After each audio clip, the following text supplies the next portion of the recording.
2026 September 10 Pullur government UP സ്കൂളിൽ നടക്കുന്ന ബേക്കൽ ഉപജില്ലാ വിദ്യാരംഗം സർഗോത്സവത്തിന്റെ വിജയത്തിനായി സംഘാടക സമിതി രൂപീകരണ യോഗം നടന്നു. പുല്ലൂർ പെരിയ പഞ്ചായത്ത് ആരോഗ്യ standing committee chairperson AV mini സംഘാടക സമിതി രൂപീകരണ യോഗം ഉദ്ഘാടനം ചെയ്തു. 2026 സെപ്റ്റംബർ 10 പുല്ലൂർ ഗവൺമെന്റ് UP സ്കൂളിൽ നടക്കുന്ന ബേക്കൽ ഉപജില്ലാ വിദ്യാരംഗം സർഗോത്സവത്തിന്റെ വിജയത്തിനായി സംഘാടക സമിതി രൂപീകരണ യോഗം നടന്നു.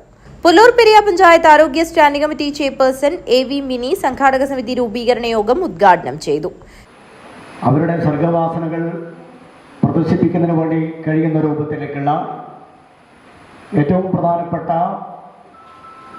ഒരു സർഗോത്സവമാണ് ഈ സ്കൂൾ സാക്ഷ്യം വഹിക്കാൻ വേണ്ടി പോകുന്നത്. ആ സർഗോത്സവത്തിൽ പങ്കെടുക്കുന്ന നമ്മുടെ പ്രിയപ്പെട്ട കുട്ടികളെ നന്നായി സ്വീകരിക്കാനും അവർക്ക് വേണ്ടുന്ന എല്ലാ രീതിയിലുള്ള സഹായങ്ങളും അവരെ പരിചരിക്കുന്ന രൂപത്തിലുള്ള ഏറ്റവും നന്നായി ഈ സ്കൂളിലേക്ക് കടന്നു വരുന്ന കുട്ടികളെ നല്ല രീതിയിൽ അവരെ സ്വീകരിക്കുകയും നല്ല രീതിയിൽ അവർക്ക് ആസ്വാദനജനകമായിട്ടുള്ള ഒരു പരിപാടിയാക്കി മാറ്റാനും അവർക്ക് വേണ്ടുന്ന എല്ലാ കാര്യങ്ങളും ചെയ്തു കൊടുക്കാൻ വേണ്ടിയിട്ടുള്ള ഭൗതിക സാഹചര്യം ഒരുക്കുന്നതിന് വേണ്ടിയിട്ടുള്ള ആലോചിക്കുന്നതിന് വേണ്ടിയിട്ടാണ് ഈ സ്വാഗത സംഘ രൂപീകരണ യോഗം ഇവിടെ വിളിച്ചു ചേർത്തിട്ടുള്ളത്. PTA president P. ബാലകൃഷ്ണൻ അധ്യക്ഷത വഹിച്ചു.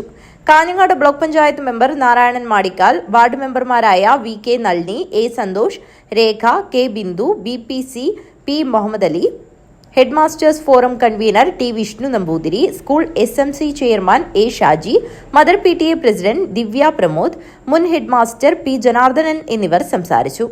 വിദ്യാരംഗം സബ് ജില്ലാ കൺവീനർ രമാദേവി സർഗോത്സവ വിശദീകരണം നടത്തി. ഉപജില്ലാ വിദ്യാഭ്യാസ officer TK Muhammad Ali budget അവതരണം നടത്തി. സ്കൂൾ പ്രധാനാധ്യാപിക MV ജയ സ്വാഗതവും ശ്രീന നന്ദിയും പറഞ്ഞു. സംഘാടക സമിതി ചെയർപേഴ്സണായി Pullur Periya panchayat president doctor CK സബിതയെയും ജനറൽ കൺവീനറായി പ്രധാനാധ്യാപിക MV ജയയെയും തെരഞ്ഞെടുത്തു. News bureau, Kanhangad.